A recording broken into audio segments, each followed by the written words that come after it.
Mong pilot area sa national government sa pag-obserba karong adlaw sa World Tsunami Awareness Day ang Mati City, Davao Oriental.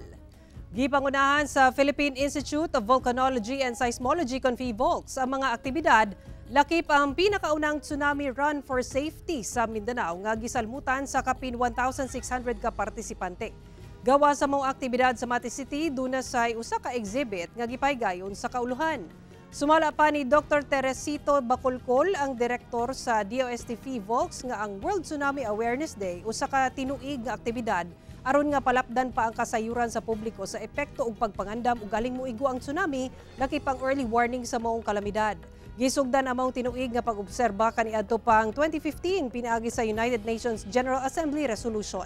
Base sa datos sa nakalabay nga 100 years, moabot na og 58 ka tsunami ang natala nga mikala sa kapin 260,000 kinabuhi ug bilyon dolyares ang nadanyos sa maong kalamidad.